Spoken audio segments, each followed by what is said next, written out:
बुखारी में हदीस लिए कि हुसैन का सर काट के उबैदुल्लाह इब्न ज़ियाद के सामने रखा गया, और आज लोग कह रहे हैं जी वो सामने रखा गया, इसका ये मतलब तो नहीं उबैद ने कत्ल करवाया। अच्छा, वो जो सर मेरे सामने को सर काट के लाके रखे मेरे बेटे का, तो मैं उसको इनाम नवाजूंगा? फिर वो छड़ियां मारने लगा। बुखारी में हदीस लिए है कि हुसैन का सर काट के उबैदुल्लाह इब्न ज़ियाद के सामने रखा गया, और आइए लोग कहते हैं जी सामने रखा गया, इसका ये मतलब तो नहीं उबैदुल्लाह ने कत्ल करवाया। अच्छा, वो सर मेरे सामने सर काट के लाके रखे मेरे बेटे का, तो मैं उसको इनाम नवाजूंगा?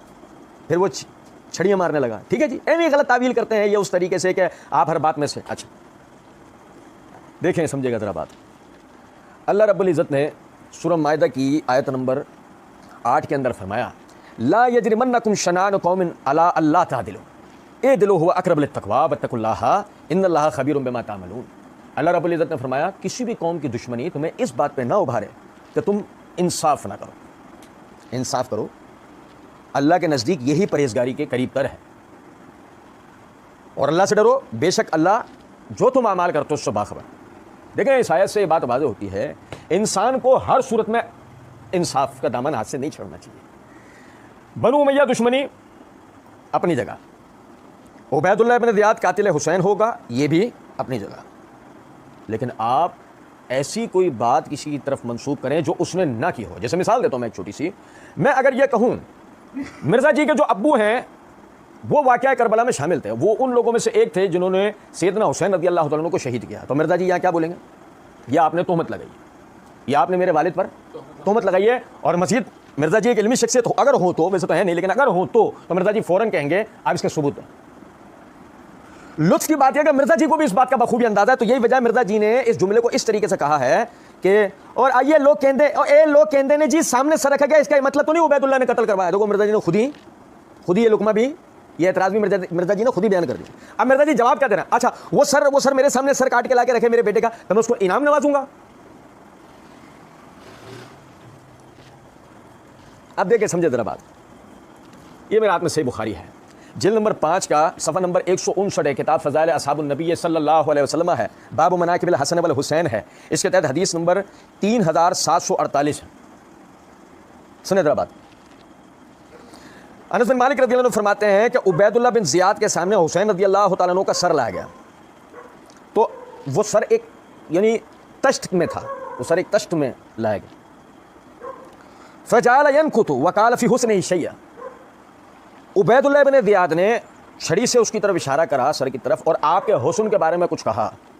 फ़क़ाल अनस बिन मालिक रज़ी अल्लाह अन्हु ने फरमाया, काना अशबहुम बिरसूलिल्लाह सल्लल्लाहु अलैहि वसल्लम, ये नबी सल्लल्लाहु अलैहि वसल्लम के मुशाबे हैं। भाई यजीद उबैदुल्लाह बिन ज़ियाद ने नबी सल्लल्लाहु अलैहि वसल्लम का चेहरा मुबारक तो देखा नहीं था। वो सैयदना हुसैन रज़ी अल्लाह तआला अन्हु के खूबसूरती हुस्न की तारीफ़ करने लगा, तो अनस बिन मालिक रज़ी अल्लाह तआला अन्हु ने इस तस्करे को 4 चांद लगाने के लिए फरमाया कि आपका हुस्न किसकी तरह है? काना अशबहुम बिरसूलिल्लाह सल्लल्लाहु अलैहि वसल्लम, कि आप बिल्कुल अपने नाना के मुशाबे हैं, आप अपने नाना के। सुनिएगा जरा बात। अब गौरतलब नुकता है कि यहाँ पर यानी कि ये अल्फाज सबसे पहले बुखारी में हदीस लिए कि हुसैन का सर काट के उबैदुल्लाह इब्न ज़ियाद के सामने रखा गया, और आज लोग कह रहे हैं जी वो सामने रखा गया, इसका ये मतलब तो नहीं उबैद ने कत्ल करवाया। अच्छा, वो जो सर मेरे सामने को सर काट के लाके रखे मेरे बेटे का, तो मैं उसको इनाम नवाजूंगा? फिर वो छड़ियां मारने लगा। कि क्या उसको इनाम से नवाजेगा? क्या उसको इनाम से नवाजेगा? ये क्या है बुखारी के अंदर? सुनो जरा बात को, बुखारी में ये अल्फाज कहाँ हैं कि वो आपको हुस्न से नवाजेगा? ये अल्फाज बुखारी में तो नहीं है, इस यानी इनाम से नवाजा। अब तो लाजमी सी बात है कि बुखारी के अंदर यानी अल्फाज थे नहीं, आपने उसके अंदर ये अल्फाज बनाए, ये अल्फाज उसमें आपने घुसेड़े, रिवायत में अल्फाज नहीं थे, आपने रिवायत के अंदर बाकायदा घुसेड़ दिया, और फिर उसके बाद जो आपने कहा फिर वो छड़ियां मारने लगा। छड़ियां मारने लगा वहीदुज़्ज़मा का तर्जुमा, छड़ियां मारने लगा वहीदुज़्ज़मा का। देखो जरा समझना, वहीदुज़्ज़मा ने यहाँ तर्जुमा किया है फ़जअल यनकुतु का, कि उस पर यानी चेहरे पर नाउज़ुबिल्लाह व लकड़ी से मारने लगा। वजह बाज़ ज़ईफ़ रिवायात के अंदर ये अल्फाज मारने के मौजूद हैं, बाज़ ज़ईफ़ और मतरूक रिवायात के अंदर ये मारने के अल्फाज मौजूद हैं। लेकिन अगर मिर्ज़ा जी या मिर्ज़ा जी के हवारियों में से किसी को भी शौक उठा और किसी ने भी उन रिवायात का तज़किरा किया, हम उनकी असल हकीकत अवाम के सामने इंशाअल्लाह रखेंगे। सरे दस्त अर्ज़ करने का मतलब यह है कि आपने अपने यानी कि नज़रिए को रिवायत में घुसेड़ना नहीं था, जबकि ना तो लफ्ज़ आपका साथ दे रहा था, यानी वो जुमला ना वो आपका साथ दे रहा था, ना उस रिवायात के दीगर सही तरीक। अब मेरी बात समझे, सबसे पहले तो बात यह है कि वो जो वो उनका सर अगर मेरे सामने लाकर रखा जाए तो क्या मैं उनका सर जो है वो सर काट के लाने वाले को मैं इनाम से नवाजूंगा? ये बुखारी की रिवायत में कहा है। हाँ मिर्जा जी शायद ये कह सकते नहीं तो क्या तारीख में नहीं है? हाँ मिर्जा जी होगा, क्यों नहीं होगा तारीख में? लेकिन वहीं तो ये बात आएगी मिर्जा जी, जो आप पहले तो अपनी इसी वीडियो के अंदर यानी ये बात कह चुके हैं, हम ये कह रहे हैं कि जो अहादीस है वो कुछ और बता रही है और जो तारीख है वो कुछ और बता रही है। मुतासिर हुए हैं ना, मुतासिर होना और चीज है। हम ये कह रहे हैं कि जो अहादीस हैं वो कुछ और बता रही हैं और जो तारीख है वो कुछ और बता रही है। बाकी मिर्जा जी जो अहादीस बता रही है आपने उस पर बस नहीं की, और जिसके लिए आप खुद कह चुके हो कि तारीख और लुत्फ की बात। मिर्जा जी ने अपनी इसी वीडियो में कहा बुखारी मुस्लिम को छोड़कर बुजुर्गों बाबों की तारीख लेके चलो, हुक्मरानों की लिखवाई हुई, तो फिर जाहिर है कि आपके अवाम तो नहीं आपकी बात मानेगी। बुखारी मुस्लिम को छोड़ के बुजुर्ग बाबों की तारीख लेके चलो, हुक्मरानों की लिखवाई हुई, तो फिर जाहिर है आपकी अवाम तो नहीं आपकी बात मानेगी।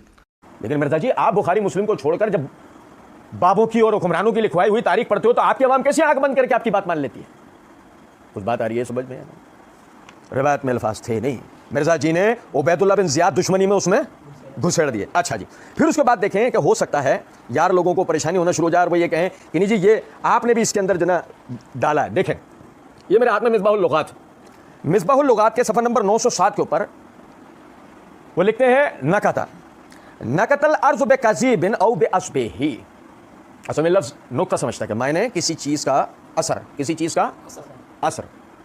वो कहते हैं नकतल अर्ज़ बे कज़ीबिन औ बे अस्बिही, कज़ीब छड़ी, कज़ीब छड़ी, नकतल अर्ज़ बे कज़ीब छड़ी के जरिए ज़मीन में असर करना यानी कि निशान पैदा करना, औ बे अस्बिही या उंगली से, या उंगली से। अब वो खुद तर्जुमा करके बताते हैं सोच की हालत में छड़ी या उंगली से ज़मीन को कुरेदना, सोच की हालत में भाई मेरे छड़ी या उंगली से, छड़ी या उंगली से ज़मीन को कुरेदना। अब बुखारी की रिवायत में सुनो ज़रा बात को, बुखारी की रिवायत में कज़ीब का लफ्ज़ मौजूद, छड़ी का लफ्ज़ मौजूद नहीं है, तो तर्जुमे में कैसे गुजरा? या मिर्जा जी ने तर्जुमे की तकलीद करते हुए छड़ियाँ मारने लगा, ये क्यों बोला? रिवायत में तो नहीं था, ये लफ्ज़ ही नहीं था। अच्छा फिर सुने, ये मेरे हाथ में फतहुल बारी है, मिर्जा जी बाकायदा अपनी इस वीडियो में ये बात कह चुके हैं कि सही बुखारी की एक रिवायत पर बात करते हुए मिर्जा जी कहते हैं इसके नीचे आप ज़रा दाऊद राज इन सब लोगों की शरह पढ़ें, इब्न हजर अस्कलानी की, ये इब्न हजर अस्कलानी की शरह फतहुल बारी। हम मिर्जा जी के मशवरे के मुताबिक मिर्जा जी को वो हवाला दे रहे हैं जो मिर्जा जी के लिए भी आसान है और मिर्जा जी की शायद आवाम के लिए भी, ठीक है ना। लुगत का भी हवाला आपके सामने रखा है। ये फतहुल बारी की जिल्द नंबर 12 का सफ़ा नंबर 425 है, किताबुल कद्र है। किताबुल कद्र में बाब इमाम बुखारी ने बाब कायम किया वकाना अम्रुल्लाह कद्रम मकदूरा, इसके तहत हदीस नंबर है 6603 की शरह करते हुए हाफिज़ इब्न हजर रहमतुल्लाह अलैह। अच्छा चलें मैं आपको वो पहले हदीस भी पढ़ के सुना देता हूँ। इमाम बुखारी रहमतुल्लाह अलैह ने एक जगह सही बुखारी किताबुल अदब के अंदर बाब कायम किया है, ये देखिएगा ज़रा, बाबुर रजुल यनकुतु शय्या बियदिही फिल अर्ज़, ये इसके तहत बाब कायम किया है। फिर इसके तहत हदीस नंबर है 6217, सैयदना अली बिन अबी तालिब रज़ियल्लाहु तआला अन्हु फरमाते हैं कि हम नबी सल्लल्लाहु अलैहि वसल्लम के साथ एक जनाज़े में थे, फजअल यनकुतु फिल अर्ज़ बिऔदिन, आप छड़ी से ज़मीन को कुरेद रहे थे, आप छड़ी से ज़मीन को कुरेद रहे थे, ठीक है। फिर इस हालत में आप सल्लल्लाहु अलैहि वसल्लम ने फरमाया तुम में कोई ऐसा नहीं है जिसका जन्नत या जहन्नम का ठिकाना तय ना हो चुका हो, तय ना हो चुका हो। सहाबा इकराम रिज़वानुल्लाह अलैहिम अजमईन ने अर्ज़ किया अल्लाह के रसूल सल्लल्लाहु अलैहि वसल्लम फिर हम क्यों ना इसी के ऊपर भरोसा कर लें? नबी सल्लल्लाहु अलैहि वसल्लम ने फरमाया अमल करते रहो क्योंकि हर शख्स जिस ठिकाने के लिए पैदा किया गया उससे वैसी ही तौफीक दी जाएगी। अब आप समझे जरा बात को, इमाम बुखारी रहमतुल्लाह अलैह ने ये जो है वो ये बाब कायम किया। हाफिज़ इब्न हजर रहमतुल्लाह अलैह इस जुमले की शरह करते हुए वमाहु औदुन, उन आपके पास एक लकड़ी थी, यनकुतु बिहिल अर्ज़, कि आप उसके ज़रिए ज़मीन में असर पैदा कर रहे थे।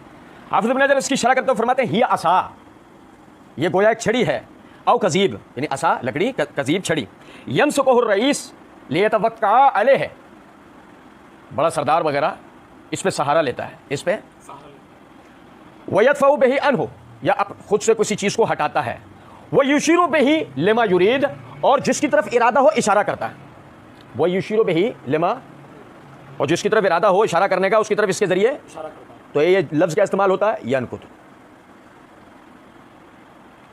अब यनकुतों के साथ अगर मिसाल के तौर पे कोई ऐसा लफ्ज़ होगा जैसे मिसाल के तौर पे कज़ीब है, असा है, हुरूफ में से कोई चीज़ें, हथियारों में से, तो तब इसके मायने मारने के, कुरेदने के, ख़राब करने के आ सकते हैं। लेकिन अगर इस तरह का कोई लफ्ज़ नहीं हो तो उसूलन इसके मायने इशारा करने के होंगे। अब किसी के जहन में आया कि नहीं जी ऐसा नहीं है तो ज़रा समझिएगा। इसी बात से पहले इमाम बुखारी रहमतुल्लाह अलैह ने बाब कायम किया है बाबो मन नकतल औदा बैनल माए व तीन। किताबुल अदब में, सही बुखारी किताबुल अदब में इमाम बुखारी ने बाब कायम किया है और उसके तहत हदीस नंबर 6216 है। क्या अबू मूसा अशअरी रज़ियल्लाहु अन्हु फरमाते हैं अन्नहु मअन नबी सल्लल्लाहु अलैहि वसल्लम फी हायत मिन हीतानिल मदीना, कि हम नबी सल्लल्लाहु अलैहि वसल्लम के साथ मदीने के बागों में से एक बाग में थे। वफी यदिन नबी सल्लल्लाहु अलैहि वसल्लम ओदुन, आप सल्लल्लाहु अलैहि वसल्लम के हाथ में लकड़ी थी।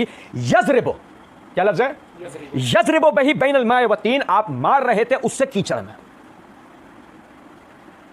आप मार रहे थे उससे कीचड़ में। तो जब तक करीना मौजूद ना हो ना, उस वक्त तक आप यनकुतो के मायने मारना कर सकते नहीं। इमाम बुखारी ने देखो इसी के ऊपर बाप क्या काम किया इस हदीस में, मन नकतल ऊदा बैनल माए व तीन, जो शख्स कीचड़ में लकड़ी को लगाए। और भाई दुश्मन ने यहां तर्जुमा क्या किया? मारे। तब मारना यहां तर्जुमा क्यों हो सकता है? क्योंकि अरबी में लफ्ज़ है यजरिबु बिही बैनल माए व तीन, कि आप उस लकड़ी से मार रहे थे कीचड़ में। बात समझ रहे हैं? अच्छा जी, फिर इसी तरह देखें, ये मेरे हाथ में सही मुस्लिम है, सही मुस्लिम की जिल्द नंबर 3 किताब तलाक है, इसके अंदर हदीस नंबर है 3586। अब्दुल्लाह बिन अब्बास रज़ियल्लाहु ताला अन्हु फरमाते हैं हद्दसनी उमर बिन अल-खत्ताब रज़ियल्लाहु ताला अन्हु, मुझसे बयान किया उमर बिन अल-खत्ताब रज़ियल्लाहु ताला अन्हु ने काला लम्मा इतज़ल नबी सल्लल्लाहु अलैहि वसल्लम निसाहु, कि जब ये उन दिनों की बात है कि जब नबी सल्लल्लाहु अलैहि वसल्लम अपनी बीवियों से अलहदा थे। काला दखलतुल मस्जिद व इज़न नासु यनकुतूना बिल हसा यकुलून तल्लका रसूलुल्लाह सल्लल्लाहु अलैहि वसल्लम निसाहु। वो कहते हैं कि मैं मस्जिद के अंदर दाखिल हुआ, लोग मस्जिद के अंदर बैठे हुए क्या कर रहे थे? फ़इज़न नासा यनकुतूना बिल असा, वो कंकरियों को उलट पुलट कर रहे थे। अब यहां नकता के यनकुतूना का लफ्ज़ जमा का सीगा, नकता वही इसका वाहिद है। समझे जरा बात को, यनकुतूना बिल हसा, वो यानी कि लोग क्या कर रहे थे? कंकरियों को उलट पुलट कर रहे थे। अब यहां ये मायने हो सकते हैं कि लोग एक दूसरे को कंकरियां मार रहे थे, करेगा कोई ये मायने? और लुत्फ की बात, कंकरियां मारते हुए क्या कह रहे हैं? मिसाल है, अगर कोई ये मायने करता, या नकता के मायने ये करता मारना बगैर किसी करीने, यकुलूना तल्लका रसूलुल्लाह सल्लल्लाहु अलैहि वसल्लम निसाहु, वो कह रहे थे कि नबी सल्लल्लाहु अलैहि वसल्लम ने अपनी बीवियों को शायद तलाक दे दिया। पता लगा नकता के मायने यानी इंसान का तफक्कुर की हालत में, गौर व फिक्र की हालत में, किसी सोच की हालत में, जैसे कि खुद हमने लुगत में भी पढ़ा कि सोच की हालत में इंसान का लकड़ी से कुरेदना। तो वो इस हालत के अंदर यानी कि वो तज़ब्ज़ुब का शिकार थे कि आया नबी सल्लल्लाहु अलैहि वसल्लम ने अपनी बीवियों को तलाक दी है नहीं दी है, बीवियों से अलहदा तो हैं। तो इस हालत में वो सोच रहे थे और कंकरियों को उलट पुलट कर रहे थे। अच्छा, फिर इसी में सही मुस्लिम ही के अंदर किताबुल हज के अंदर हदीस नंबर है 3142 में, पूरी हदीस आपको पढ़ के सुनाऊंगा, खुद ब खुद पस मंजर इस लफ्ज़ का आपके सामने आ जाएगा। अब्दुल्लाह बिन उबैद बयान करते हैं कि हारिस बिन अब्दुल्लाह बिन अबी रबिया अब्दुल मलिक बिन मरवान के पास उनके ज़माने खिलाफत में वफ्द लेकर गए। अब्दुल मलिक ने उनसे कहा कि अबू खुबैब, यह हज़रत अब्दुल्लाह बिन ज़ुबैर रज़ियल्लाहु तआला अन्हु की कुनियत है, कहते हैं कि अबू खुबैब हज़रत आयशा से बगैर सुने रिवायत करते हैं। हारिस ने कहा नहीं, मैंने खुद आयशा सिद्दीक़ा रज़ियल्लाहु तआला अन्हा से यह हदीस सुनी है। अब्दुल मलिक ने कहा तुमने जो सुना है वो बयान करो। हारिस ने कहा हज़रत आयशा रज़ियल्लाहु तआला अन्हा बयान करती थी कि रसूलुल्लाह सल्लल्लाहु अलैहि वसल्लम ने फरमाया तुम्हारी कौम ने, हज़रत आयशा को मुखातिब करके फरमाया तुम्हारी कौम ने काबे की तामीर को छोटा कर दिया है, तुम्हारी कौम ने काबा की तामीर को छोटा कर दिया है।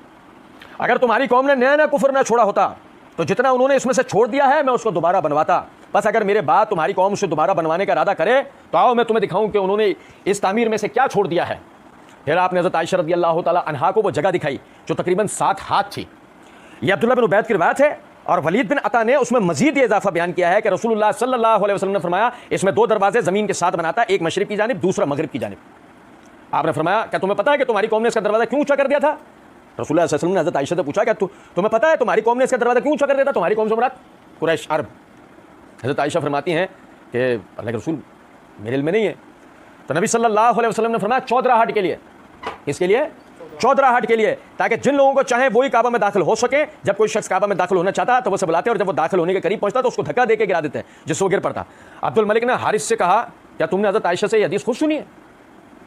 अब्दुल मलिक ने कहा यानी कि अब्दुल्लाह बिन उबैद ने कहा कि मैंने खुद सुनी है। बिल्कुल। अब्दुल मलिक थोड़ी देर, देखो सुनना, अरबी पर पढ़ के बता रहा हूँ। काला फन्नकता साअतन बेहसाहु, तो अब्दुल मलिक थोड़ी देर तक अपनी छड़ी से क्या करता रहा? नकत मायने लकड़ी से जमीन को कुरेदता रहा। सुम्मा काला, फिर फरमाया वदिता अन्नी तरक्तुहु व तहम्मला, मुझे अगर पहले इस बात का पता होता तो काश मैं इस तामीर को उसकी हाल पर ही छोड़ देता। तो पता लगा कि ये लफ्ज़ जब इस्तेमाल होता है कि जब कोई गौर व फिक्र की हालत में, इंतहाई सोच की हालत में, यानी कि लकड़ी से या हाथ से किसी चीज़ को कुरे दे। और जब बुखारी की रिवायत में असा या कज़ीब कोई इस किस्म का लफ्ज़ मौजूद नहीं है जिससे यह एहतमाल बन सकता हो कि उबैदुल्लाह बिन ज़ियाद के हाथ में कोई चीज़ थी, तो आप ये तक मायने बुखारी की रिवायत में नहीं कर सकते कि उबैदुल्लाह बिन ज़ियाद उससे कोई नाउज़ुबिल्लाह मिन ज़ालिक सैयदना हुसैन रज़ियल्लाहु तआला अन्हु के चेहरे पर वो लकड़ी फेर रहा था। ये लफ्ज़ तक आप उसके अंदर नहीं तर्जुमे में ला सकते। बात आगे ले जाने से पहले इसको ज़रा समझिएगा बात को ना। शायद किसी कहने वाले के जहन के अंदर, किसी सोचने वाले के जहन में ख्याल आया कि मैं उबैदुल्लाह बिन ज़ियाद की वकालत कर रहा हूँ। उबैदुल्लाह बिन ज़ियाद कातिल हुसैन रज़ियल्लाहु तआला अन्हु होगा। और ज़ालिमों ज़रा समझो बात को। सामने अनस बिन मालिक बैठे हुए हैं। सामने कौन बैठा हुआ है? सहाबी रसूल बैठे हुए हैं। और सुनो ज़रा बात को, अगर जो तुम उबैदुल्लाह बिन ज़ियाद की तरफ फेल मंसूब कर रहे हो कि कोई खुदा ना खास्ता उसने सैयदना हुसैन के चेहरे की बेहुरमती की, और ज़ालिमों बताओ अनस बिन मालिक ये बैठे देखते रहे? गो सिर्फ ये जुमला उनकी ज़बान से निकला, काना अशबाहुम बिरसूलिल्लाह सल्लल्लाहु अलैहि वसल्लम, ये नबी सल्लल्लाहु अलैहि वसल्लम के मुशाबे हैं, बस। अरे तुम्हारे मेरे जैसा किसी खेत की मूली नहीं, अगर उसके सामने उबैदुल्लाह बिन ज़ियाद कोई ऐसी जलील हरकत करता, हम उबैदुल्लाह बिन ज़ियाद के हाथ पैर तोड़ के उसके जिस्म से टांग देते। और यहां तो बात हो रही है अनस बिन मालिक रज़ियल्लाहु तआला अन्हु, जो 12 साल नबी सल्लल्लाहु अलैहि वसल्लम की परवरिश में रहे। आपको पता है सैयदना हुसैन का मनाक़िब बयान करने में तीसरे नंबर पर जिस सहाबी का नाम आता है वो अनस बिन मालिक। और वही अनस बिन मालिक के सामने अगर उबैदुल्लाह बिन ज़ियाद कोई ऐसी नीच हरकत करता, तो आप मुझे बताओ क्या अनस बिन मालिक रज़ियल्लाहु तआला अन्हु उबैदुल्लाह बिन ज़ियाद को छोड़ देते? हाँ, या फिर वो होता कि जो मिर्ज़ा और मिर्ज़ा के आबा व अजदाद तासुर देते रहे कि जो कुछ भी अहले बैत के साथ मजालिम हुए सहाबा की मर्जी से हुए। सहाबा उन मजालिम में मुकम्मल तौर पर शामिल थे। अल्लाह की कसम अगर से बात यही हो तो छोड़ो तकैये को, खुल के बोलो, ये खुल के बोलो। तुम ऐसा बोलने की कोशिश करो, हम तुम्हारे अपने इज़ार बंद से तुम्हारा मुंह बांध देंगे इंशाअल्लाह। और गो अगर ऐसा तुम नहीं बोलते तो फिर मानो इस बात को, जुर्रत नहीं हो सकती उबैदुल्लाह बिन ज़ियाद जैसों की या अनस बिन मालिक रज़ियल्लाहु अन्हु के सामने बैठकर वो इस किस्म की कोई जलील हरकत कर सकता हो। और फिर देखो जरा बात को, लफ्ज़ क्या? यनकुतु। मैं आपको यनकुतु को बिल्कुल एक आम मुहावरे के अंदर बयान करता हूं, बिल्कुल एक आम मुहावरे के अंदर। फतल बारी जिल्द नंबर 2 सफ़र नंबर 511 किताबुस सलात है। इमाम बुखारी ने बाब कायम किया था बाबु सुतरत बिमक्कत वगैरहा। हाफिज़ इब्न हजर इस बाब और उसके तहत हदीस नंबर 501 की शरह करते हुए फरमाते हैं वल्लज़ी अज़ुन्नुहु अन्नहु अरदा अय्यनकुतु यनकुतु। और सुनो भाई जरा बात को, वो कहते हैं मैं समझता हूं, हाफिज़ इब्न हजर रहमतुल्लाह अलैह इमाम बुखारी का जो बाब है बाबु सुतरत बिमक्का वगैरहा, मक्के वालों और मक्के वालों के अलावा के सुतरे का बयान, उसके तहत हाफिज़ इब्न हजर रहमतुल्लाह अलैह क्या कहते हैं वल्लज़ी अज़ुन्नुहु, और ये कि मैं ये गुमान करता हूं अन्नहु अरादा, इमाम बुखारी ये चाहते हैं अय्यनकुतु अला मा तरज्जुम बिही अब्दुर रज़्ज़ाक़। इमाम बुखारी उस बाब की तरफ इशारा देना चाहते हैं जो इमाम अब्दुर रज़्ज़ाक़ ने कायम किया। बताइए क्या यहां यनकुतु के मायने मारना हो सकते हैं? तो पता है जुमले का मायने क्या बनेगा? वल्लज़ी अज़ुन्नुहु अन्नहु अरादा यनकुतु अला मा तरजुमु बिही अब्दुर रज़्ज़ाक़, के मैं समझता हूं इमाम बुखारी रहमतुल्लाह अलैह इमाम अब्दुर रज़्ज़ाक़ के बाप पे बाप मारना चाहते हैं। क्या होंगे ये मायने? ये मायने होंगे कि मैं समझता हूं कि इमाम बुखारी रहमतुल्लाह अलैह इमाम अब्दुर रज़्ज़ाक़ ने जो अपनी किताब में बाप कायम किया है उसकी तरफ इशारा देना चाहता। और जरा समझिएगा, मैंने जैसे शुरू में अर्ज़ किया था यनकुतु के मायने इसलिए भी ये नहीं हो सकते।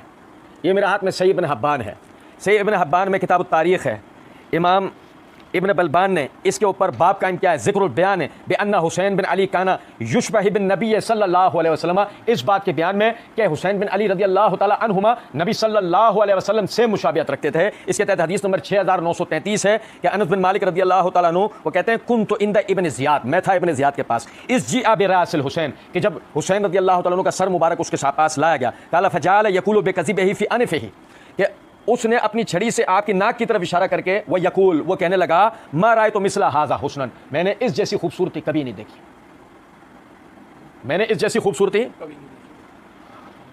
फकुल, तो मैंने उससे कहा, अम्मा इन्नहु कान मिन अशबहिम रसूलुल्लाह सल्लल्लाहु अलैहि वसल्लम इशबहुम बि रसूलुल्लाह सल्लल्लाहु अलैहि वसल्लम, मैंने उससे कहा इसलिए कि ये नबी सल्लल्लाहु अलैहि वसल्लम के मुशाबे हैं।